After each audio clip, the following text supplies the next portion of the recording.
check this out. No knocking. No nothing. Right? But as I go inside,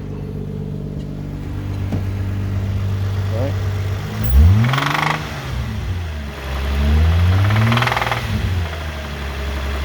It's at about 2,000.